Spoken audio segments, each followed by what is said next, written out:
பறை இசை அப்படின்றது, இந்த பறை அடிக்கிறது அப்படின்றது ஒரு கலாச்சாரமாகவே மாற்றிட்டாங்க அப்படின்றது கூட சொல்லலாம் சார்.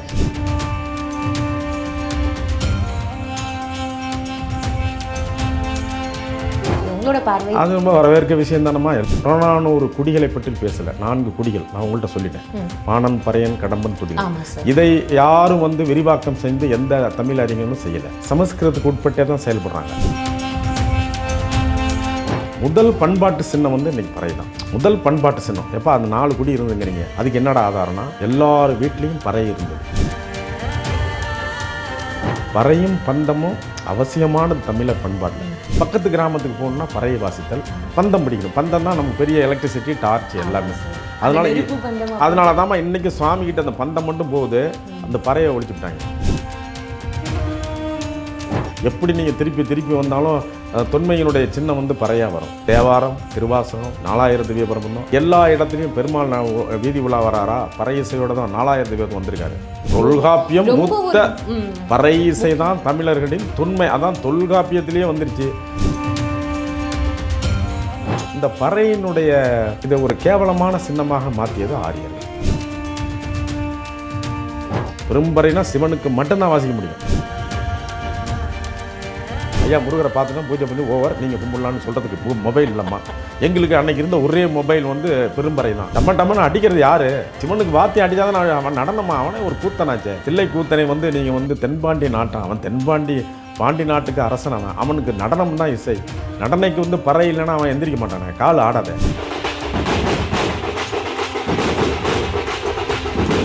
போன 2 வாரங்களுக்கு முன்னாடி விடுதலை சிறுத்தை கட்சி தலைவர் திருமாவளவனை பார்த்தேன். திருமாவளவனை பார்த்து, ஐயா நீ தான் முத இந்த ஸ்டேஜில் பறைய விட்ட 90ல். நீ அடுத்த ட்ரம்ப் வந்தான்னா அவங்களும் மூலம் கொடுத்துருவாங்க. அட்ரா மூலம் அடிப்பான். ஒரு பெரிய அரசியல் தலைவர் அவர் ஒரு ஓப்பனாகவே ஒரு மேடையில் ஒரு விஷயத்தை சொல்லியிருக்காரு. திருமாவளவன் அவர்கள் ஒரு ஜாதிக்கான தலைவர் மட்டும்தான். அவர் அவர் ஒரு சாதி தலைவராக எனக்கு தெரியல. அவர்கிட்ட பழகின விதத்தை பொறுத்தவரைக்கும் அவரை நான் சந்தித்தா அவர் ஒரு நல்ல மனிதர், மாமனிதர். அவரை போய் என்னமோ போட்டு இன்றைக்கெல்லாம் போட்டு வம்பிழுத்து விட்றாங்க. தப்பாக எழுதினதை நீங்கள் தப்பாக எழுதாதீங்கன்னு கொஞ்சம் சொல்லித்தராரு. ஒரு வாத்தியார் தான் அவர். திருமாவளவன் சமுதாயத்துக்கு ஒரு ஆசிரியர். இந்த பறை அப்படின்றது மிருக தோளால் பண்ணப்படுது, மாட்டு தோளால் பண்ணப்படுது. அதனால ஒரு தீட்டு கருவியாக பார்க்கப்பட்டதுனால அது ஒதுக்கி வைக்கப்படுதா ஒரு விஷயங்கள் சொல்லப்படுது. அப்போ அவங்க மிருதங்கம் எதனால் செய்கிறோம்? உங்கள் தவுள் எதில் சொல்கிறேன்? தவுள் இன்னும் பெரிய மாட்டு தோளாச்சே. அது மட்டும் நீங்கள் கோயில் வாத்தியமாக அடிக்கலாமா? பறை இசையோடு ஒரு உடம்புமா ஜடலம் போனாதான், ஒரு சடலம் பறை இசையோடு போனாதான் மோட்சத்துக்கு. இன்னைக்கு சொல்லுறேன், இந்த வரலாறை திருப்பி எழுதுங்க எல்லாரும். பறை இசையோடு போனால்தான் சிவமோட்சம். புறநானூற்று சாதி 4 குடிகள் தான். இந்த 4 குடிகள் இன்னைக்கு 40 சாதி, 39 சாதி ஆகிடுச்சு. 180 பிரிவாக இருக்குது. அப்போ அந்த மாரியம்மன் ஆட்டையை போடணும்னா அதுக்கு என்ன சொல்கிறாங்க? அப்படியே நேரம் விட்டு போகிறோம். அம்மா கொஞ்சம் கேளுங்க தயவு பண்ணி. மாரியம்மன் அப்படின்றது வெறும் கழுத்தளவில் மட்டும் எல்லா கோவிலையும் வைக்கப்படுது. அதோட வரலாறு இதுதான் சார். அம்மா நான் உங்கள் கழுத்தை வெட்டுறேன், உங்கள் சிஸ்டர் கழுத்தையும் வெட்டுறேன், மாற்றி வச்சிட முடியுமா? ஆடி மாதம் கூழ் ஊற்றும் போது எந்த வீட்டில் கருவாடு இல்லாமல் கூழ் ஊற்றுறாங்களா? நீங்கள் ஐயருங்க கருவாடு போட மாட்டேங்கிறீங்க. நான் என்ன சொல்கிறேன், நீங்கள் இப்போ ரேணுகாதை வழிபட்டீங்கல்ல, புலச்சியை வழிபடுறீங்கல்ல, கருவாடு போடுங்க எல்லாரும் வீட்லேயும். ஆரியர்கள் நீங்கள் வீட்டில் கருவாடு போட்டு கூழ் கொடுங்கய்யா. நான் கும்பிட்றேன் உங்களை தெய்வமா. வீட்டில் ஐயோ சாமி என்னடா நீங்கள் சொன்ன ரெக்கார்டு போகிறாங்க, நான் வந்தாலும் என்னை விட மாட்டேங்கிறீங்க. ஆனால் நான் சொல்கிற ரெக்கார்டை கேட்டாலும் நீங்கள் ஏற்றுக்க மாட்டேங்கிறீங்க.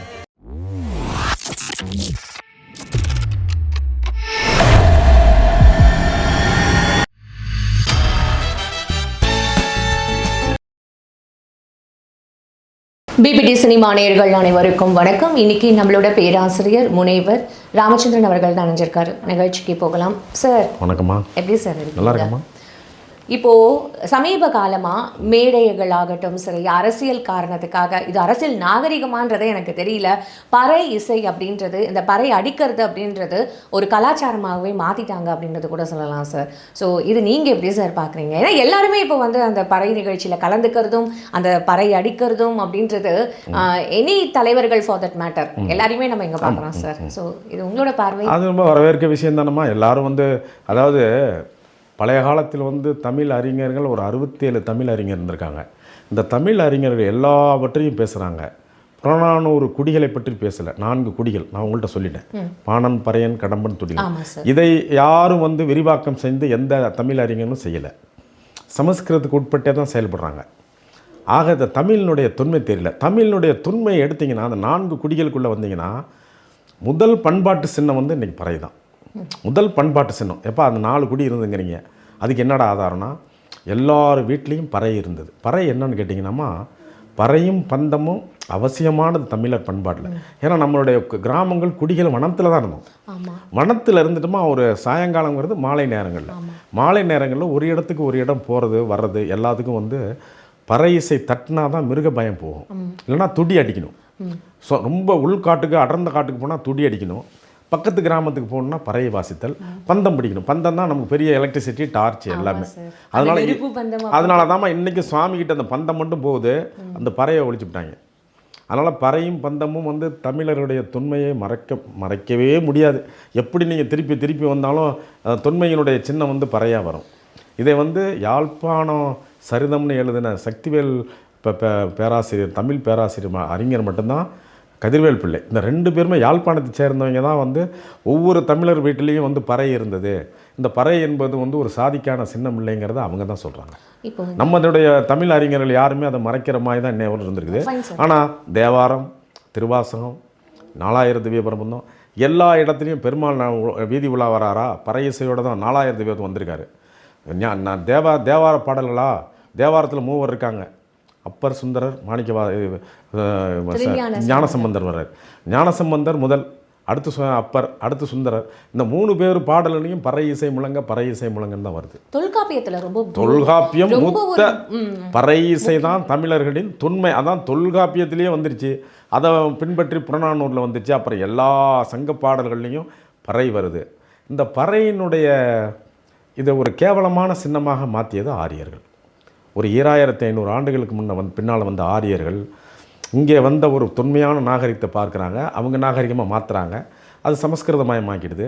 மெஞ்சியை வந்து ஏற்றுக்கவே முடியாதுன்னு சொன்னவர்களை வந்து அவரை வந்து கீழ் சாதிகளாகவும் தீண்டத்தாகவும் வைக்கிறாங்க.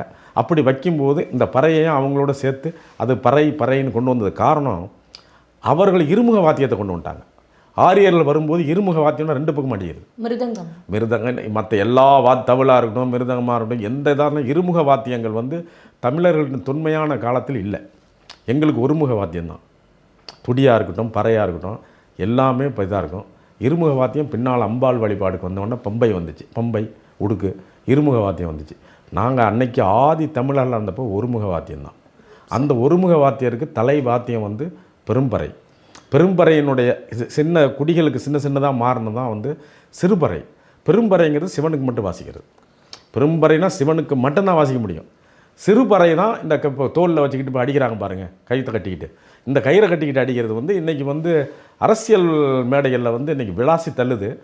அது எனக்கு சந்தோஷம். ஏன்னா தமிழர்களின் தொன்மையை வந்து சொல்லாமல் இப்போ சொல்கிறாங்கல்ல. இப்போ அவங்களுக்கே வந்து அதாவது எல்லாருமே நிர்பந்தத்துக்கு உள்ளாகிறார்கள்ல. Everybody is force to do இட்டுங்கிறாங்க. அதாவது நிர்பந்தத்துக்கு உள்ளாகிறாங்கல்ல, அந்த ஸ்டேஜ் இப்போ அது எஸ். இப்போ வந்து இதை எடுத்தால் தான் நமக்கு ஆயுதம், இதுதான் பெஸ்ட் ஆயுதம்னு வரும். அவர்களுக்கு இப்போ பறைய அந்த ஒரு இதை போட்டு அந்த படத்தை போட்டு எவ்வளோ பெரிய ஒரு இஷ்யூ ஆச்சு. அவங்க பிழைக்கணும். சரி, எங்களுக்கு என்னன்னு கேட்டிங்கன்னா பிழைக்கணும் வேணுங்கிறவங்களுக்கு பண்பாடை தாண்டி இப்போ பறைங்கிறது ஒன்று வந்துருச்சு. அது பிழைப்புக்கு வேறு வழியே இல்லை. அது அரசியலாக இருக்கட்டும், மேடைகளாகட்டும், ஒரு ஃபேன்சி. இன்னும் காலம் போகல வந்து இது வந்து அருமையான வந்து ஒரு பண்பாட்டு சின்னத்தினுடைய நல்ல தெளிவு க்ளீனாக நல்லா கிடைக்கும். அது சந்தோஷப்பட்டுக்கலாம் ஒவ்வொருத்தரும். பறை இசைங்கிறது ஒரு தமிழர்களுடைய ஒவ்வொரு தமிழர்களுடைய ஒரு அன்றாட வாத்தியம் அது. ஆமாம் சார். இதில் ஒரு சிறப்பு நான் வந்து இப்போது படித்தேன் சார். அந்த காலத்தில் வந்து திருச்செந்தூரில் அந்த பூஜை முடிஞ்சதுக்கு அப்புறமே அந்த பறை இசையை வந்து இசைச்சதுக்கு அப்புறம் தான் கட்டபொம்மனே வந்து சாப்பிடுவாராம் சார். அவருக்கு அங்கேருந்து வந்து அந்த விஷயம் அப்படி இல்லை, வரலாறு இல்லைம்மா. பறை இசைத்தல் வந்து அவர் வந்து எட்டயபுரத்தில் இருக்கார். அங்கேருந்து கட்டபொம்மனுடைய சாம்ராஜ்யம் தலைநகரத்துக்கு போனால் தூத்துக்குடி அன்றாடம் அங்கே பூஜை முடிஞ்சவொன்னே தான் அவர் வீட்டில் பூஜை முடிப்பாங்க. எங்கள் மனைவியும் அவங்க 2 பேருமே வந்து முருகபக்தர்.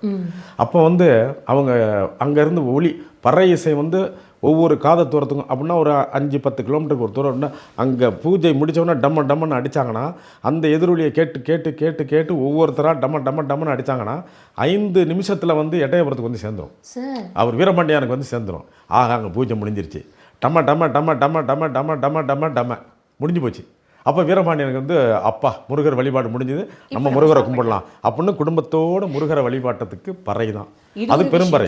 இது ஒரு விஷயம். இன்னொரு பக்கம் என்ன சொல்லப்படுதுன்னா, ஸ்ரீவில்லிபுத்தூர்ல ஆண்டாளோட பூஜை முடிஞ்சது, அங்கேருந்து நமக்கு வந்து மதுரையில் இருக்கிற திருமலை நாயக்கருக்கு தெரிய வருமா சார்? அதேதான் பறை இல்லைன்னா பறைதல்னா எடுத்து சொல்லுதல், இல்லை இயம்புதல், இல்லைன்னா வந்து ஒளி மூலமாக. இப்போ அன்னைக்கு மொபைல் இல்லை, ஐயா முருகரை பார்த்துட்டோம் பூஜை பண்ணி ஓவர் நீங்கள் கும்பிடலான்னு சொல்கிறதுக்கு மொபைல் இல்லைம்மா. எங்களுக்கு அன்னைக்கு இருந்த ஒரே மொபைல் வந்து பெரும்பறை தான். அப்படியே டம்மன்னு அடித்தா டம்ம அடுத்த ஊர் அல்ல 5 நொடிகளில் வந்து உங்களுக்கு ஒரு 150 மைல் வந்து தாண்டி அது கம்யூனிகேட் பண்ணிடுது, சொல்லிடுது. அது அந்த காலத்து வந்துமா, அதான் மொபைல் அன்னைக்கு உள்ள மொபைல். பெரும்பறை தான் மொபைல். அதனுடைய தொன்மை தெரியல. எல்லாரும் வைணவமும் மறைக்கிறீங்க, சைவமும் மறைக்குது. தேவாரங்கள் போச்சுன்னா திருவாசகத்தில் அவரும் எல்லா இடத்திலும் பறை இசை முழங்க, பறை ஒலிக்க, பறை ஒசிக்கனா சிவனுடைய வார்த்தைக்கு அர்த்தமே வந்து சொல்லுதல், அறிவித்தல். பறை டம்ம அப்படின்னா உங்களுக்கு உடுக்கு வாத்தியம் சொல்கிறோம்ல, சிவனுக்கு டம்மன்னு அடிக்கிறது யாரு? சிவனுக்கு வாத்தியம் அடித்தாதான் அவன் நடனமா, அவனே ஒரு கூத்தனாச்சே. தில்லை கூத்தனை வந்து நீங்கள் வந்து தென்பாண்டி நாட்டான், அவன் பாண்டி நாட்டுக்கு அரசன். அவனுக்கு நடனம் தான் இசை. நடனைக்கு வந்து பறை இல்லைன்னா அவன் எந்திரிக்க மாட்டானே, கால் ஆடாதே. சார் இப்போ இந்த பறை நீங்கள் இன்னைக்கு நாளைக்கு பறையை அடிக்க சொல்லுங்கள், ஒரு 50 பறையை சேர்ந்து அடிக்க சொல்லுங்கள், ஆடாதவனும் ஆடிடுவான்.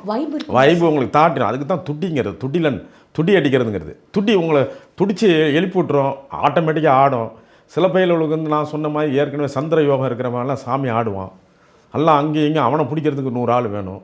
இதெல்லாம் பறை இசையினுடைய மகிமைமா, அது காலப்போக்கில் தெரியும். திருவிழாக்கள் இளைய சமுதாயம் இப்போ புரிஞ்சுக்கிட்டலாம். அங்கங்கே திருவிழாக்களுக்கெல்லாம் வந்து பறை இசை ஜம்முன்னு முழங்குது. கலை விழாக்கள்லாம் இப்போ கலை விழாக்கள்லாம் சென்னையில் நடக்குது. அந்த சிலையில் வந்து போன 2 வாரங்களுக்கு முன்னாடி அந்த நம்ம விடுதலை சிறுத்தை கட்சி தலைவர் திருமாவளவனை பார்த்தேன். திருமாவளவனை பார்த்து, ஐயா நீ தான் முத இந்த ஸ்டேஜில் வந்து பறைய விட்ட 90ல் 1990லமா அவரை வந்து ஒரு சாதி தலைவராக பார்த்தாங்க. அவர் வந்து ஒரு சாதி தலைவராக எனக்கு தெரியல. அவர்கிட்ட பழகின விதத்தை பொறுத்தவரையிலும் கீழ் மக்களை எங்களை காப்பாற்றுங்க, நாங்களும் சொல்கிறீங்க இல்லை நம்ம அவர் வந்து கீழ்நிலை மக்களை எங்களை காப்பாற்றுங்க, அதுக்கு நான் தான் கொஞ்சம் தலைமையாக இருக்கிறேன்னு வராரு. அப்போ மக்களை ஏற்றுக்கிறாங்க. அவர் அவங்க கீழ்நிலை மக்களுக்கு தலைவர். ஒரு காலம் ஒரு ஜாதி வரியில் ஆரம்பத்தில் இருந்தது அவர்கிட்ட. ஒரு 1990 95 அவர்கிட்ட ஒரு சாதி அது காரணம் தன்னுடைய தாழ்வு நிலையில் மேலே வரணுங்கிறதுக்கு. அப்புறம் கொஞ்சம் கொஞ்சமாக மாறி இன்றைக்கி ஒரு பெரிய எல்லோரும் ஒன்றா இருக்கணும், எல்லோரும் எங்களுக்கு கை கொடுங்க, நாங்கள் ரொம்ப உதவியாக இருக்கங்கம்மா அவர் மனப்பான்மை போயிடுச்சு. அதனால் பறை இசையை வந்து நீங்கள் தான் ஏன் முத கொண்டு வந்தீங்க. இந்த பறை இசையை இன்றைக்கி வந்து எல்லாருமே உங்களுக்கு அடிக்கிறாங்க. இதுக்கு வந்து நீங்கள் எல்லா பொருளும் இறைவனுக்கே சேருங்கிற மாதிரி இந்த பறை இசை புகழ் அடிக்கிறதுக்கு நீங்கள் தான் முதல் காரணம். நான் 1990 நீங்கள் தான் மேலே ஏறினீங்க இந்த பறை இசையோட. ஆமாம், அவர் தான் முதல் பறை இசையை மேலே கொண்டு வந்து அடித்தார். அது இன்னைக்கு ரொம்ப ஆழவரிசமாக விளங்கி இன்னைக்கு பெருசாக மாறும். எல்லாம் இனியம்மா பிஎம் சிஎம் எல்லாமே இருக்காங்கம்மா. இன்னும் கொஞ்ச நாள் போனால் யூஎஸ் பிரசிடென்ட்கிட்ட மூலம் வந்துடும். நீங்கள் அடுத்த ட்ரம்ப் வந்தான்னா அவங்களும் மூலம் கொடுத்துருவாங்க. அட்ரா மூலம் அடிப்பான். அதனால் நீங்கள் கவலைப்படாதீங்க. இன்னும் பெருகுமே ஒழிய பறை ஒலிசை பெருக தான் சிவனுடைய அருள் கூட கிடைக்கும். சிவன் அருள் வரணும். மகாவிஷ்ணு வந்து வீதி உலா வராருனாவே அப்படி பறை இசையோட வருவார். அதனால் மகாவிஷ்ணு ஆகட்டும் சிவன் வந்தா இருக்கு. அதுக்கு தாமா சிவனுடைய உட்பொருள் தெரியாதவங்களுக்கு 3 பட்டையெல்லாம் அடித்து சைவ நெறிங்கிறாங்களே, ஒரு பயிலும் மோட்சத்துக்கு போகல. காரணம் என்னென்னா சிவநெறின்னு தெரிஞ்சால் என்னைக்கு சிவநெறி நல்லா வந்துருச்சோ ஞானம் பிறந்துருச்சுன்னா சுடுகாட்டை பற்றி மரியாதை வேணும். சுடுகாட்டுக்கு மரியாதை வந்துமா ஒரு வெட்டியான அவனை சாதாரண பேசுகிறாங்க. அவனுக்கு என்ன ஃபார்முலா வந்துச்சு? அவனுக்கு என்ன தெரியுங்களா? எல்லோரும் வந்துட்டிங்களா, பார்த்துட்டிங்களா, கடைசியாக போங்க, ஒன்றும் இங்கே இருக்கக்கூடாது. நீ உங்கள் அம்மா அப்பா ஒப்படைச்சிட்டில்ல, காதுலையோ கழுத்துலையோ எல்லாம் எடுத்துக்கிட்டு போயிரு. இது இனிமேல் சிவனுடைய உடம்பு, இது ஏன் பொறுப்பு, எடுத்துக்கிட்டு போ அப்படின்னு யாருக்கும் பாரபட்சம் பார்க்க மாட்டாமா. அந்த கல்வியை சொல்லி கொடுத்து யார்? அவன் சிவனுடைய நேரடி சிவனுடைய தொடர்புள்ளவங்க. அவர்கள் வந்து ஏதோ இந்த ஆரியர்கள் வந்த பிற்பாடு அவனை தீண்டத்தகலாம் போட்டுக்கிட்டு வெட்டியான்னு மாற்றி கூட்டு குடிச்சவராகிட்டாங்க. அவன் என்ன சொல்கிறான் மெசேஜ், டேய் உங்கள் மேட்ரு முடிஞ்சு போச்சு, உங்கள் லைஃபு இனிமேல் இங்கே ஒப்படைச்சிட்டில், இது இனிமேல் சிவனுடைய உடம்பு. அந்த சிவனை கொண்டு வர்றதுக்கு சிவவாத்தியத்தோடு தான் இங்கே வரணும். பறை இசையோடு ஒரு உடம்புமா ஜடலம் வந்து போனால் தான், ஒரு சடலம் பறை இசையோடு போனால் தான் மோட்சத்துக்கு போகும். இன்றைக்கி சொல்லுறேன், இந்த வரலாறை திருப்பி எழுதுங்க எல்லாரும். பறை இசையோடு போனால்தான் சிவமோட்சம், விஷ்ணு மோட்சம். அது நீங்கள் வைகுண்டமாக இருக்கட்டும், சிவலோக பதவியாக இருக்கட்டும். சைவர்கள் வந்து சிவலோக பதவி அடையவும் கற்றுவான், வைகுண்ட பதவின்னு பெருமாள் கற்றுவாங்க. எந்த பதவிக்குனாலும் போங்க, அது பறை இசை இல்லாமல் நீங்கள் பதவிக்கு போக முடியாது. அது இல்லாமல் திருநாமம் விட்டு ஜம்முன்னு ஒரு நாமம் போட்டால் அது தென்களையோ வடகளையோ இல்லை பெரிய பட்டையோ இதெல்லாம் வந்து சிவனை அறியாதவர்கள் தான். அதனால் சிவனடியாருன்னு சொன்ன ஒரு 99.9% பேர் எல்லாமே நரகத்துக்கு தான் போயிட்டான், மோட்சத்துக்கே போகலை. காரணம் வந்து பறை இசையை வந்து நீங்கள் தவறாக நினைக்கிறீங்க. அது சிவனுடைய வாத்தியம். நீ பிறக்கும்போது அதை அடிக்கிறான், கடைசியாக கொண்டு போய் வைக்கும்போது வைக்கிறான், கடைசியாக வண்டுக்கு கொண்டு போய் கடைசியாக அவன் கொண்டு போகிறதுக்கு சிவன்கிட்ட கொண்டு ஒப்படைச்சிட்டோன்னு ரிட்டர்ன் பண்ணுறான்ல, ரிட்டர்ன் ஆகிறானே. இல்லை, இதுக்கு ஏதாவது ஒரு சான்றுகள் இருக்கா? சான்றுகள்லாம் மறைக்கப்பட்டான். இப்போ இதெல்லாம் நான் ஒரு 1000 ஆண்டுகள் வரலாறை படிச்சுக்கிட்டு சொல்கிறேன். எங்கேயுமே நேரடி தரவுகள்லாம் மறைக்கப்பட்டுச்சு. சமஸ்கிருதமயமாக்குதல்னு சான்ஸ்கிரிட்டைசேஷன் ஆன பிற்பாடு அப்புறம் ஆரியர்களுடைய கோயில் குளம் ஆலய வழிபாடு எல்லாமே 100க்கு 100 மாறியாச்சு. இன்றைக்கி நான் என்ன வழிபட்டாலும் அது வந்து ஆரியர்களால் கொண்டு வரப்பட்ட வழிபாடு தான். அதனால் வந்து இன்றைக்கி நம்ம அதை ஏற்றுக்கிட்டோம். நம்ம 1000 வருஷத்துக்கு பிற்பாடு நம்ம என்ன பண்ண முடியும்? அந்த வழியில் போகலாம். அதனால் இல்லை, இறை வழிபாடு எந்த வழியிலும் கும்பிடலாம். மனம் செம்மையானால் சுவாமி வந்துடுவார். அதனால் அதுக்கு வழிபடுங்க. ஆனால் ஒன்றே ஒன்று, ஆரிய வழிபாட்டுக்கு முன்னாடி இருந்த தொன்மையான பறை இசை, இயல் இசை, நாடகம், அதில் வந்து இன்னைய வரலும் வந்து இயல்ங்கிறது டெக்ஸ்ட்டுங்கிறது, இந்த இயல்ங்கிறது புத்தக வழிபாடெலாம் வருது. இசை காணாத போயிடுச்சு. பாணர்கள் மூத்தவன் அவனும் காணாத போயிட்டான். நடனம் ஆடணும்னா தெருக்கூத்தன்னு பேர். தெருக்கூத்துங்கிறது கூத்து தான். கூத்து ஆடுகிறவனுக்கு வந்து கூத்துக்கு வந்து பறை இல்லாமல் கூத்து ஆட முடியாது. அதனால் ஒருமுக வாத்தியம் அடித்து இருமுக வாத்தியம் அடித்து அப்படி தான் நடன காட்சிகள் வந்துச்சு. எல்லாமே தெய்வ வழிபாட்டுக்கு வந்துமா இந்த ஒளி வாத்தியங்கள் தான் வேணும். அதற்கு வந்து தலை சிறந்தது பறை தான். அதனால் அதை அசிங்கமாக சொன்னது பின்னால் வந்து சார், அப்போ நீங்கள் சொல்கிறதுக்கு இன்னொரு விஷயம் இங்கே என்ன பார்க்கப்படுது அப்படின்னா, இந்த பறை அப்படின்றது வந்து மிருகத்தோளால் பண்ணப்படுது, மாட்டுத்தோளால் பண்ணப்படுது. அதனால் வந்து ஒரு தீட்டு கருவியாக பார்க்கப்பட்டதுனால அது ஒதுக்கி வைக்கப்படுதா ஒரு விஷயங்கள் சொல்லப்படுது. அப்போ அவங்க மிருதங்கம் எதனால் செய்கிறோம்? உங்கள் தவுள் இதில் சொல்ல, தவுள் இன்னும் பெரிய மாட்டுத்தோளாச்சே, அது மட்டும் நீங்கள் கோயில் வாத்தியமாக அடிக்கலாமா? இப்போ வரைக்கும் மிருதங்கத்தில் வந்து நீங்கள் நடன பசுந்தோளில் தான் மிருதங்கம் செய்ய முடியும். அருமையான பசுந்தோல். நீங்கள் பசுவை தான் கும்பிடணுன்னு வந்து கோமாதாங்கிறீங்க. அதில் 3 கோடி தேவர்கள் இருந்தாருன்னா அதில் படம் போட்டு காமிக்கிறீங்க. ஒரு பசுமாட்டுக்குள்ளே எங்கேயா காமி, நான் நாளைக்கு ஒரு பசுமாட்டை கொண்டு வரேன், அதை நான் கிழிக்கிறேன், நீங்கள் காமிங்க 3 கோடி தேவர் வெளியே வரணும்ல. அது இப்போ நீங்கள் எல்லாத்துக்குமே ஒரு சான்றுகள் இருக்கா? 1000 வருஷத்துக்கு முன்னாடி இருக்கும்போது இப்போ நீங்கள் ஆரியர்கள் சொல்கிறீங்களா, அவங்களுக்கும் அது மாதிரி இருக்கும்ல சார்? இல்லைம்மா, சரி, ஆரிய வழிமா அந்த 30 முக்கோடி தேவர்களும் அவங்க அதான் 30 முக்கோடி தேவர்களும் வந்து தமிழர்கள் காலத்தில் தான் நாங்கள் வந்து 3 கோடி தேவர்களும் கும்பிட்டுக்கிட்டு இருந்தோம். அதை அப்புறம் நீங்களும் அப்படியே சான்ஸ்கிரிட்டைஸ் பண்ணிட்டீங்க, அதாச்சு. இப்போ எத்தனை இப்போ பசுமாட்டில் இன்றைக்கி எத்தனை தேவர்கள் எனக்கு காமிக்கணும்ல? 3 கோடி தேவர்கள் வேணாம், 3 தேவர்கள் அதில் காமிங்க. பசுமாட்டு நானும் ஒரு சூக்ஷ்மமாக கூட இருக்கலாம். அது எங்கே பசுமாட்டை எல்லாம் பசுமாட்டு தோல். அப்புறம் நீங்கள் மிருதங்கத்தில் அடிச்சிட்டிங்களா? அப்போ ஒவ்வொரு பசுமாட்டை வெட்டிப்பிட்டு தானே அவன் வந்து பசுமாட்டை மாடு வெட்டுறவன் வந்து உங்களுக்கு ஒரு கருவி கொடுக்குறான். ஒரு செப்பையில் தான் மிருதங்கம் கத்த முடியும். செப்ப தோலில் தான் மிருதங்கம் கடிக்க முடியும். இன்னும் அந்த ரகசியத்தை சொல்கிறேன். பசுமாட்டு செப்பை இருக்குல்ல, கால் செப்பை இருக்குது. செப்பைனா தொடை, பின்னங்கால் தொடையில் தான் அந்த இதுதான் இதுக்கு அருமையான வந்து கருவிக்கு. இது மேலை நாடுகளில் வந்து இப்போ அதே குதிரையினுடைய பின்னங்கால்களில் உள்ள தோல் கருவி தான் அங்கே மேலை வாத்தியத்தில். அந்த மேலை நாடுகளில் வந்து அவன்கிட்ட அதிக பசுமாட்டை அன்னைக்கு அந்த இது தெரியல. இந்த மிருதுவான நடன காட்சி இதுக்கு இருக்குது பாருங்கள், இதுக்கு மிருதங்கம் தான். இந்த மிருதங்கத்துக்கு பசுமாட்டு தோல் தான். அதனால் மாட்டுத்தோல் எங்கே தச்சு பண்ணல, நீங்கள் எங்கே நீங்கள் வைக்கல, எல்லாமே தோல் கருவிகள் எல்லாமே மாட்டுத்தோல்லேருந்து வந்தது தான். அதனால் இது நோண்டி பார்த்தீங்கன்னா இந்த துவேஷங்கள்லாம் அறிவியலால் ஏற்றுக்கொள்ள முடியாத துவேஷம். அதனால தான் இன்னும் அவங்களுக்கு வந்து அந்த பத்மஸ்ரீ ஆகட்டும் சரி, இல்லை பத்மபூஷன், இல்லை எந்த மாதிரியான உயரிய விருதுகள் அவங்களுக்கு இன்னும் எட்டாக்கணியாக இருக்கிறதுக்கான காரணம் கூட இது வந்து இந்த மாதிரி மிருதங்க வித்வான் கொடுக்குறீங்களே, மிருதங்க வித்வான் கொடுக்குறது பறை வித்வானும் கொடுங்க ஐயா. மிருதங்க வித்வான் கொடுக்குறீங்களே, பறை வித்வான் இருக்காங்களே, பறை வித்வானுக்கு தமிழக அரசில் கொடுக்கணும். இன்ன ஊரில் எந்த பறை வித்வானுக்கு தமிழக அரசு எந்த அரசாங்கத்தில் அரசியலில் உள்ளவங்களுக்கு இதை நினச்சி பார்க்க மாட்டாங்க. ஆய்வு உட்படுத்தலை. என் தமிழ் அறிஞர்கள் எனக்கு வேதனையை. தமிழ்னு சொல்கிறான்ல ஒழிய தமிழில் என்னடா சொன்னிச்சு மூலத்தை கண்டுபிடிங்க. என் புறநானூறு 4 குடியை கொடு, 4 குடிக்கிட்ட என்ன கருவி இசைக்கருவி இருந்தது கொண்டு வா. தொல்காப்பியத்தில் இருக்குது, புறநானூரில் இருக்குது, அகநானூரில் இருக்குது, எல்லாம் திருமுருகாற்றுப்பட்டில் பின்னி எடுக்கிறான் முருகப்பெருமான நக்கீரன். எதில் இல்லை உங்களுக்கு சொத்து நிறையா இருக்குதுயா, ஆனால் எனக்கு குஷ்டரோகம் பிடிச்சிச்சு, நான் எங்கேருந்து அனுபவிக்கிறது? அது மாதிரி தான் தமிழர்கள் அறிவானவர்கள், ஆனால் இவன் குஷ்டரோகமாக அலையிறானே. தமிழை திருத்தி எழுதுங்க ஐயா, வரலாற்றை எழுதுங்க தயவு பண்ணி.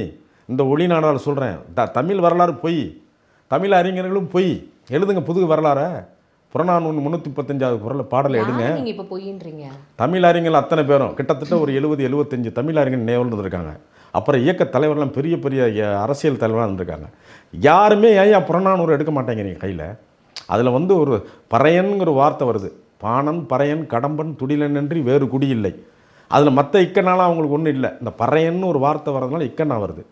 இந்த இக்கனாவை எடுக்கலைன்னா நீ விபூதி பூசிகள் திருநாமம் விட்டு ஒன்றும் பண்ண முடியாதே. அது சிவவாத்தியம், விஷ்ணு வாத்தியம்.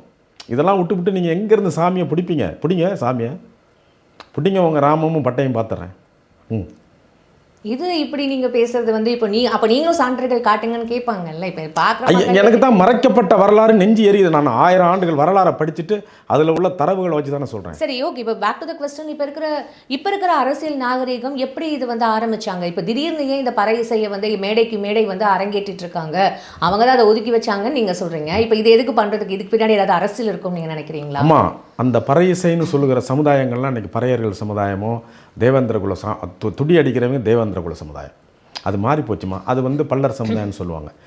அவங்க துடிலர், பறையர் துடிலர், இவங்க 2 பேரும் அவ்வளோதான். சரி. மறவர்கள்னா மறவர்களோ இல்லை வன்னியர்களோ போகிறவங்க வரவங்கலாம் கடம்பர்கள், நான் ஏற்கனவே சொல்லிட்டேன். அதனால் எல்லாமேமா எங்கள் தமிழ் குடிக்கு அருமையான வாத்தியம் மூலம். ஆனால் இன்னைக்கு வந்து அந்த வாத்தியத்தை வந்து ஒரு சாதியோடு போட்டு ஆரிய வருகைக்கு பின்னால் 2000 ஆண்டுகளாக சாதியில் செத்து போச்சு. பறையும் அசிங்கமான பொருளாயிடுச்சு. பறை தோல்கருவின்னு ஒன்று இருக்குன்னா ஒரு பசுமாடையோ ஒரு மாடையோ அடித்து தாமா வர முடியும். அப்போது உங்களுக்கு தோல்கருவிகள்லாம் இனிக்குது. அந்த தோல்கருவியை கொடுத்தவன் கசகரான். இது என்ன நியாயம்? சரி, இந்த பறை இசைக்கு எத்தனை வருஷம் அப்படின்னு நீங்கள் ஒரு அப்ராக்சிமேட்டாக சொல்ல முடியுமா? மிருகங்கள்லாம் அப்புறம் வந்ததுன்ட்டீங்க. நீங்கள் கையளவு கல் தோன்றா மண் தோன்றா காலத்தே வாளோடு முன் தோன்றி மூத்த குடிங்கிறான் கபிலர். அதாவது கையளவு, அது நிறைய பேர் சொல்ல தெரியல. கையளவு கல் தோன்றி மண் தோன்றா காலத்தே வாளோடு முன் தோன்றி மூத்த குடிங்கிறான். அப்போ இந்த மூத்த குடிக்கு குறைந்தது 45,000 ஆண்டுகள் வருடமாக இருக்கணும் என்னுடைய கணிப்பு.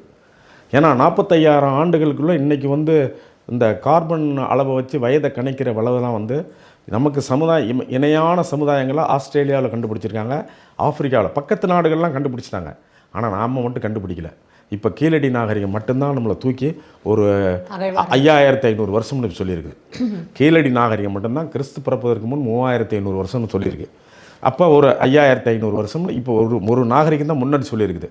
அதுக்கு முன்னாடி வட நாகரிகம் தான் பெருசுன்னு பீத்திக்கிட்டு இருந்தாங்க. இப்போ கீழடி வந்து அதை விட்டு அட்டை செருப்பாலே அடிச்சு பிடிச்சி இன்னும் கீழடியை தாண்டி தெற்க நோண்ட நீங்கள் வந்து இன்னும் அனுராதபுரம்னு யாழ்ப்பாணத்தில் இருக்க அழிஞ்ச நகரம் அது ஒரு காலம் வந்து பாண்டியர்களுடைய நகரம் அனுராதபுரம். அதெல்லாம் நோண்டி எடுத்தாங்கன்னா இன்னும் எங்கெங்கேயோ வரலாறு போகும். என்னையை பொறுத்துன்னு பறை இசைக்கு வயது 45,000 வருடம். 40,000ன்னு சொல்லியிருக்காங்க சார். முருகப்பெருமானுக்கே 10,000 வருடம். முருகப்பெருமானுக்கு முன்னாடியே பறை இசை இருந்தது. அதனால் பறை இசை சிவனோடது. சிவனுக்கு முருகன் மூத்தவன், அடுத்து மாரியம்மன், அடுத்து தான் முருகப்பெருமான். இந்த மாரியம்மன் வரலாறு யாருக்கும் தெரியல. மாரியம்மனுக்கு வந்து பறையும் பம்பையும் இல்லைன்னா அவன் எந்திரிக்க மாட்டாள், படுத்தானே இருப்பா. நீங்கள் எங்கே வேணாலும் போடுங்க, பறையும் பம்பையும் அடிங்க, 5 நிமிஷம் எந்திரிக்கிறா பாருங்கள். எத்தனை ஆத்தா எந்திரிப்பா தெரியுமா உங்களுக்கு? எல்லாம் பாருங்கள், தமிழ் தொன்மையை போய் மாரியம்மன் கோயில் பாருங்கள். மாரியம்மன் எந்த சாதி? இந்த பாணன் பறையன் கடம்பன் துடில், இந்த 4 பேருக்கு தான் அவள் மாரியாத்தா. மீனவர்கள் இந்த பாணன் பறையன் கடம்பன் துடிலனுக்குள்ள தான் அவன். எல்லா சாதியும் புறநானூற்று சாதி 4 குடிகள் தான். இந்த 4 குடிகள் இன்றைக்கி 40 சாதி 39 சாதி ஆகிடுச்சு. 180 பிரிவாக இருக்குது. 39 சாதி 180 பிரிவு. அதுதான் வந்து எட்கர் தர்ஸ்டன் ஆங்கிலேயர் எழுதியிருக்காரு. அது உங்கள்கிட்ட ஏற்கனவே கொடுத்துருக்கேன். நீங்கள் இப்போ பார்த்தீங்கன்னா எல்லாமே வந்து அந்த 4 குடிகளுக்குள்ள இவ்வளவு பிரிஞ்சு. சார், நீங்கள் சொல்கிறது கரெக்டு. ஆனால் மாரியம்மன் அப்படின்ற வழிபாடு இப்போ நீங்கள் சொல்கிற மாதிரியே இப்போ வந்து ஆரியர்கள்னு சொல்கிறீங்கல்ல, அவங்க வந்து அதை எப்படி பார்க்குறாங்க அப்படின்னா, பரசுராமர்னு ஒரு அவதாரம் இருக்குது, உங்களுக்கு தெரியுமா? 10 அவதாரத்தில் ஒரு அவதாரம், 6வது அவதாரம் பரசுராமர் அவதாரம். அவர் வந்து தன்னோட அம்மாவை வந்து வெட்ட சொல்லிட்டாரு. ஸோ அப்போ அவங்க அம்மா போய் இந்த மாதிரி ஒரு மீனவ குலம் அவங்க கிட்ட தான் போய் தஞ்சம் அடைகிறாங்க. அப்போ மீனவ ஜாதி அவங்க வந்து ஒரே ஒரு கதை சொல்றாங்க. இவங்க கதையை நானே ரிப்பீட் பண்றேன். கதை ஆத்தா எங்க இருந்தா இல்லை, நான் பரசுராமர் கதைங்கிறது கேரளாவில் வந்து தான் ஃபேமஸ் ஆகிறாரு. துவாரகாபுரி கிருஷ்ணாவதாரத்துக்கு பிற்பாடு பரசுராம அவதாரம் வருது, 6வது அவதாரம். ஏதோ பரசுராமர் வந்து தன்னுடைய இதை வந்து ஆக்ஷனாக கோடாரியை தூக்கி எறிகிறாரு. கோடாரியை தூக்கி எறியும் பொழுது அந்த எல்லைக்கு போகும்போது எங்கெங்கே போச்சோ அதான் வந்து மலையாள நாடுன்னு இப்போ சொல்கிறாங்க. மலையாள நாடு தமிழினுடைய தொன்மையான நாடு. எங்கேருந்து பரசுராமர் வந்தார், ஏன் பரசுராமர் நாடாக மாறிச்சு, அதெல்லாம் பொய்யான வரலாறு. ஆனால் ஒன்று பரசுராமர் கதையை உங்களுக்கு சொல்கிறேன். எங்கள் மாரியாத்தாவை ஏற்கனவே நல்ல முதிர்ச்சியடைஞ்ச நாகரிகத்தோடு சிவபெருமானை வழிபடுறோம், அடுத்து மாரியாத்தா வழிபடுறோம். முருகப்பெருமான் வரல, அதுக்கு முன்னாடி வந்து மாரியாத்தா. இந்த மாரியாத்தா புறநானூறு குடிகளில் 4 குடிகள்லேயும் மாரியாத்தா இருந்திருக்கிறா. அப்போ இந்த மாரியாத்தாவோட நல்லா நாங்கள் இந்த இனங்கள் இவ்வளவு தொன்மையாக இருக்கிறத வந்து ஆரியர்கள் பார்க்குறாங்க. ஆகா, அந்த மாரியம்மனை ஆட்டையை பண்ணும். அப்போ அந்த மாரியம்மனை ஆட்டையை பண்ணுன்னா அதுக்கு என்ன சொல்கிறாங்க, அப்படியே நேராக ஒரு விட்டு போகிறோம். அம்மா கொஞ்சம் கேளுங்க தயவு பண்ணி, எங்கள் மாரியாத்தாவை ஆட்டையை பண்ணும். அதுக்கு அழகாக ஒரு கதை கொடுக்குறாங்க. என்ன கதைன்னு கேட்டிங்கன்னா, கதை என்ன பண்ண வரலாறு வச்சுங்க, நீங்களே அறிவியலில் படித்து பாருங்கள். அவங்க என்ன சொல்கிறாங்க, ஜமத்கினின்னு ஒரு முனிவர் இருந்தார். ஜமத்கினி முனிவர் எங்கேயா இருந்தார், எந்த ஊரில் குடி போட்டிருந்தார். எங்கள் ஜமத்கினி எங்கள் மாரியாத்தா வந்து கண்ணனூரில் பிறந்தா. காவிரி வடக்கே கண்ணனூர்னு இருக்குது. அது கண்ணனூர் பக்கத்தில் வந்து தவம் பண்ண இடம் சமயபுரம். கண்ணனூரில் பிறந்தவ சமயபுரத்தில் வந்து உங்களுக்கு இருக்கிறா. பின்னால் வந்து இருக்கங்குடி, தாயமங்கலம், எல்லா தமிழ் எல்லைகள் எல்லா இடத்துலையும் மாரியாத்தாவனுடைய உருவ வழிபாடு வந்துச்சு. ஆனால் மூலம் வந்து சமயபுரம். எங்கள் ஆத்தாவை வந்து நீங்கள் என்ன சொல்கிறீங்க, அங்கே ஜமத்குனின்னு ஒரு முனிவர் இருந்தாராம். ஜமத்குனியுடைய முனிவருடைய மனைவி வந்து ரேணுகாதேவியம். அந்த ரேணுகாதேவி என்ன பண்ணிட்டாராம், ஒரு பெரிய தேவலோக அழகன் வந்து மானத்தில் போகும்போது ஏதோ அவங்க வந்து பானை பிடிக்கிறாங்க, போய் அம்மா தண்ணி பிடிக்க போனவன் வந்து அங்கே மேலே வந்து வானல எந்த தேவர்களோ அந்த தேவர்கள் போனதை பார்த்துட்டாலாம். நீ எப்படி பார்க்கலாம், நீ ஒரு கன்னியஸ்திரி, அதை பார்க்கலாமாடி அப்படின்னு பத்தினி சந்தேகப்படலாமா? சந்தேகப்பட்டு நீ என்ன பண்ணிட்ட, அது மவனை விட்டு வெட்ட சொல்கிற. பரசுராமா வெட்ட அவளைங்கிறாங்க அம்மாவை, செய்யலாமா? வெட்டு அவ சந்தேக நடத்த சரியில்லை. இது நீங்க ஏன் இப்படி எடுத்துக்கிறீங்க? வரலாறு ஏமா ஒரு மனைவியான ஒரு வைஃப் வந்து பத்தினி தேவியா இருக்கணும் அப்படின்றதுக்கு இந்த ஒரு மனைவியை வெட்டுறான்னா எவ்வளவு சந்தேகக்காரன் சார்? அம்மா தயவு பண்ணி சொல்லுங்க, உங்க ஒரு மனைவியை வெட்டுறான்னா எவ்வளவு பெரிய சந்தேகக்காரன்? ஜமத்கினி வந்து மகனை விட்டு வெட்ட சொல்றான் ரேணுகாதேவியை. அப்போ வந்து ஒரு புலைச்சி வந்து தடுக்கிறான். புலைச்சினா புலையச்சினா பறையச்சின்னு அர்த்தம். புலையன் அப்படின்னா நிலம் வச்சிருக்கவன் இருக்கான், புலம்னா நிலம் இல்லாதவர்கள் புலையர்கள். அந்த புலையர்களை தான் பின்னால் பறையர்கள்ங்கிறாங்க. இந்த பறையர் புலைச்சி குடும்பத்தில் வந்து அந்த பொண்ணு தடுக்கிறானாம்.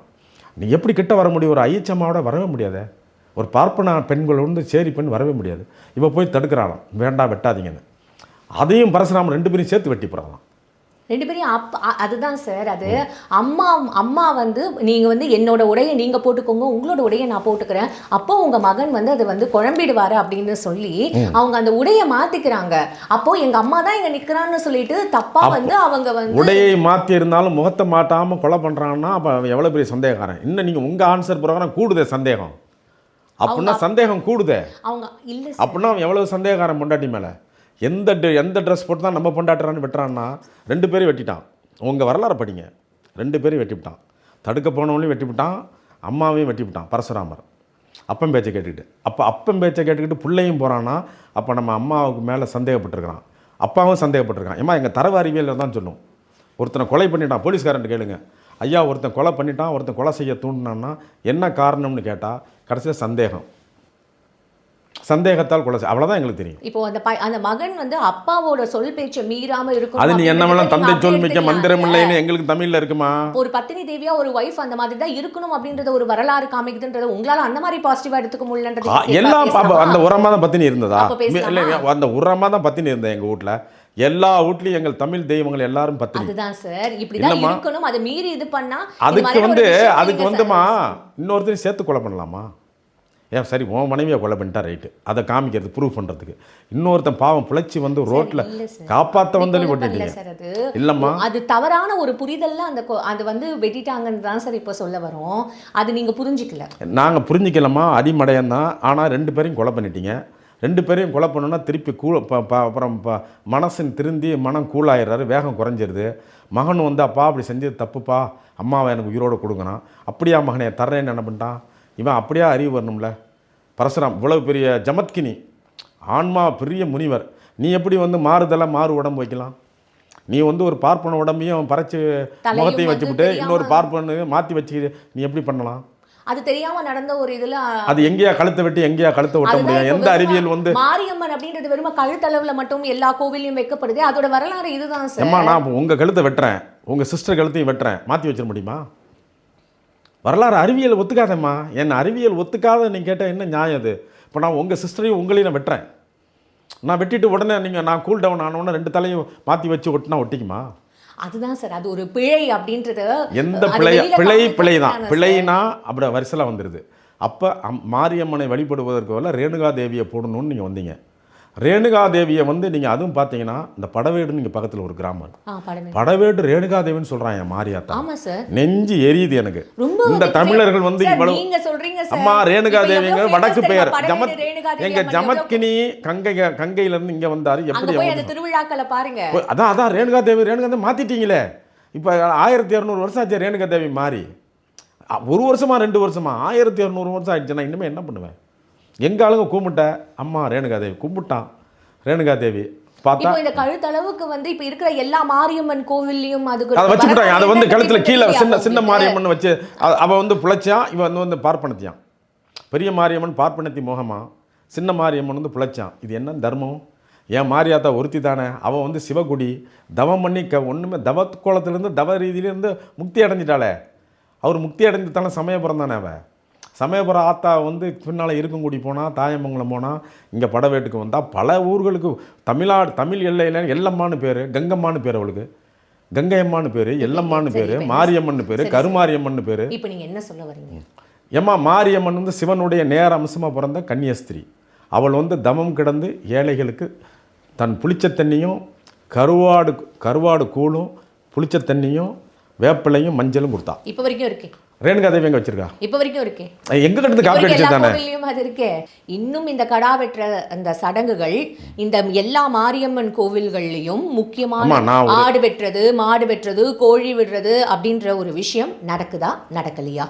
இப்போ நீங்க என்ன சொன்னீங்க? அது பாப்பனத்தி ஆரியர்கள் நீங்க சொன்னீங்கல்ல. அப்படி இருக்கிறவங்க இல்லப்பா இதையும் மாத்தணும் அப்படின்னு சொல்லிட்டு 1200 வருஷத்துக்கு முன்னாடி அதை மாத்தி இருக்கணும்ல. அவங்க நீ என்ன வேணாம்னு சொல்லிட்டு போடா, எங்க மாரியாத்தாடா உட்ரா வெட்ரா ஆடுவா. நீங்க தடுக்க முடிஞ்சதா எங்களை? அம்மா எங்களை நீங்க தடுக்க முடிஞ்சதா? நீங்க அதை அப்படி மாத்தி நீங்க அது எல்லாத்தையும் ஆரியர்கள் 45,000 ஆண்டுகளா நான் மாரியம்மனை கும்பிடுறேன். எனக்கு நேத்து 1100 வருஷத்துக்காரன் எனக்கு பாடம் கொடுக்குறதா? அதை ஏற்றுக்கலாமா ஒன்று தமிழர்கள்? யாரா ரேணுகா தேவி? எந்த ஊரில் பிறந்தா? நீங்கள் ஜமத்கினியும் ரேணுகா தேவியும் 2500 வருஷம் தான் இந்தியாவுக்கு. நான் 45,000 வருஷம் ஓனராச்சே. என்னைய போய் 2500 ரூபா ரெக்கார்டை கொடுத்துக்கிட்டு நீ 45,000 பெயிண்ட் அடிக்கும். you are contradicting your own statement. நீங்க சொல்றீங்க 1200 வருஷத்துக்கு முன்னாடி தமிழர்கள் இதை மறந்துட்டாங்க அப்படின்னா அப்ப இந்த சடங்குகளும் அவங்க மாத்தி இருக்கணும்ல. அதை மட்டும் ஏன் மாத்தாம வச்சு? அது இவங்களால மாத்த முடியல. ரிவர்ஸ் பண்ணி பாருங்க. நீங்க ஆரியர்களால் மாத்த முடியவில்லை. அதை மட்டும் மாத்த முடியல, மத்ததெல்லாம் ஒரு ஆத்தா கிட்ட நீங்க ஆடு வெட்டுறது. அம்மா ஆடி மாசம் கூழ் ஊத்தும் போது எந்த வீட்டுல கருவாடு இல்லாம கூழ் ஊத்துறாங்களா? நீங்கள் ஐயருங்க கருவாடு போட மாட்டேங்கிறீங்க. நான் என்ன சொல்கிறேன், நீங்கள் இப்போ ரேணுகாதை வழிபட்டீங்கல்ல, புலச்சியை வழிபடுறீங்கல்ல, கருவாடு போடுங்க எல்லாரும் வீட்லேயும். ஆரியர்கள் நீங்கள் வீட்டில் கருவாடு போட்டு கூழ் கொடுங்கய்யா. நான் கும்பிட்றேன் உங்களை தெய்வமா. கருவாடு போடுங்க உங்கள் வீட்டில். இது நீங்கள் திணிக்கிற மாதிரி இருக்கு. ஐயோ சாமி, என்னடா நீங்கள் சொன்ன ரெக்கார்டு பிரகாரம் நான் வந்தாலும் என்னை விட மாட்டேங்கிறீங்க. ஆனால் நான் சொல்கிற ரெக்கார்டு கேட்டாலும் நீங்கள் ஏற்றுக்க மாட்டேங்கிறீங்க. இது என்ன நியாயம்? சரி சார், இப்போ அதை நான் கேட்டு உங்ககிட்ட இப்போ ஃபைனலாக என்ன சொல்ல வரீங்க? இந்த பறை இசைக்கும் பறை இசை மாரியாத்தாவுக்கும் சிவனுக்கும் வெளிப்பட்ட அந்த பறை இசையை தெரியாதனமாக இந்த தொல் திருமாலம் இதை கொஞ்சம் ஸ்டேஜில் இன்ட்ரடியூஸ் பண்ணி விட்டார். அவர் என்ன இந்த தாழ்ந்த குழந்தை மக்கள்லாம் அப்படி இருக்காங்களே உயர வர்றோம் அப்படின்னு மக்களை தட்டி எழுப்புறதுக்காக தட்ட போவேன். அது இவங்க தட்டி தட்டி தட்டி இன்றைக்கி இன்றைக்கி இன்னும் ட்ரம்ப்புக்கு இன்னும் யூஎஸ்க்கு போகல, வந்துடுவார் சீக்கிரம். ட்ரம்ப் வந்துடுவார், இவர் இந்த ரஷ்யன் அதிபர்லாம் வந்துடுவார். எல்லாம் உலக ரீதியாக பறை இசை போகும். நம்ம சந்தோஷப்பட்டுக்குவோம். எல்லாம் இந்த தொல் திருமாவளவன் அவரை நான் சந்தித்தேன். அவர் ஒரு நல்ல மனிதர், மாமனிதர். அவரை போய் என்னமோ போட்டு இன்றைக்கி எல்லாம் போட்டு வம்பிழுத்து விட்றாங்க. இது நடுவில் இப்போ கடைசியாக இதோட முடிச்சுக்கலாம் சார். இப்போது கடைசியாக ஒரு ஒரு பெரிய அரசியல் தலைவர் அவர் ஒரு ஓப்பனாகவே ஒரு மேடையில் ஒரு விஷயத்த சொல்லியிருக்காரு. திருமாவளவன் அவர்கள் ஒரு ஜாதிக்கான தலைவர் மட்டும்தான். அது அரசியல் பேச வேணாமா? அரசியல்லம்மா இன்றைக்கி இப்போ நேற்று ஒருத்தர் ஒரு 5 ஆண்டுகளுக்கு முன்னாடி இவர்களோடு கூட்டு சேர்ந்தால் உயிர் போவது நல்லதுன்னாரு. நேற்று அவர் அந்த கட்சியோட அழகாக கூட்டு சேர்ந்துட்டார். அதனாலம்மா உயிர் போவது நல்லதுன்னு நேற்றைய செத்து இருக்கணும். அப்புறம் இன்றைக்கி சஃபாரி போட்டு அவங்களோட ஜாயின் பண்ணிக்கிட்டானே. அரசியலுக்கு போகாதீங்க. அரசியல் வேறம்மா. நான் தெய்வ வழிபாடு, என் தமிழ் பண்பாடு, அதற்குண்டான பறை இசையினுடைய வரலாறை சொன்னேன். அதில் திருமாவளவனை பற்றி பேசும்போது அப்போ எல்லாமே கேட்கணுமே. திருமாவளவனுங்கிற அரசியலை கழிச்சு போடுங்கம்மா. விடுதலை சிறுத்தை கட்சின்னு ஒரு கட்சியில் இருக்கார். அதை எனக்கு காரியல. தனிப்பட்ட திருமாவளவன் ஒரு தனிப்பட்ட தலைவருடைய இதை நான் படிச்சுட்டேன். பழகி ஒரு 2 வாரங்களுக்கு முன்னாடி பழகினவுடனே தெரியுது அவர் வந்து ஒரு உன்னத நிலையை அடைஞ்சிருக்காரு. எல்லாரும் சமதர்மமாக போயிடுவோம், எங்களுக்கும் கொஞ்சம் கை கொடுங்க. அவருடைய வார்த்தை அப்படி தான் தெரியுது. இப்போ வந்து எங்களுக்கு கை கொடுங்க, நாங்களும் வந்துடுறோம், எங்களை கொஞ்சம் சமமாக கொஞ்சம் நினைங்க அப்படின்னு வந்து இந்த 2000 ஆண்டுகள் பிழையை கொஞ்சம் சரி பண்ணிங்கய்யா அப்படின்னு தப்பாக எழுதினதை வந்து நீங்கள் தப்பாக எழுதாதீங்கயான்னு கொஞ்சம் சொல்லித்தராரு. ஒரு வாத்தியார் தான் அவர். திருமாவளவன் வந்து சமுதாயத்துக்கு ஒரு ஆசிரியர். ஐயா நீங்கள் தப்பாக எழுதிவிட்டீங்க, கொஞ்சம் பார்த்து நீங்கள் நிதானமாக எழுதுங்கன்னு தமிழ் வரலாறுக்கு சொல்கிறாரு. அதனால் அவர் ஒரு சிறப்பானவராக இருக்கட்டும். அவர் உயர்னா அது அரசியலுக்கு நம்ம போக வேணாம். பறை இசைக்கு அவர் செய்த கான்ட்ரிபியூஷனுக்கு எனக்கு மனமார்ந்த நன்றி. அவ்வளோதான். Fine sir. இப்போ எனக்கு தெரிஞ்சு இது காரசாரமாக ரொம்ப வந்து ஒரு விஷயங்கள் வந்து நம்ம இன்னைக்கு ஷேர் இல்லை பண்ணி உங்கள்கிட்ட நீங்கள் வம்பு எழுத்தான்மா நீங்கள் ஒத்துக்க மாட்டேங்கிறீங்கம்மா. உங்களை கொலை பண்ணிவிட்டு உங்கள் சிஸ்டரையும் கொலை பண்ணி தலை மச்சா தான் என் மனசு ஆகும். என்ன நீங்கள் பர்சனலாக நீங்கள் வந்து இது அட்டாக் பண்ணுறீங்க சார். ஆமாம், அப்போ நீங்கள் தான் ஒத்துக்க மாட்டேங்கிறீங்களா? அப்போ நான் உங்களை தானே ப்ரூவ் பண்ணேன். இப்போ ஒத்துக்காதம்மா உங்களை தானே வச்சு ப்ரூவ் பண்ணணும். Fine sir. இவ்வளோ நேரம் இந்த விவாதத்துக்கும் உங்களோட நேரத்துக்கும் ரொம்ப நன்றி. நன்றி நன்றி நன்றி.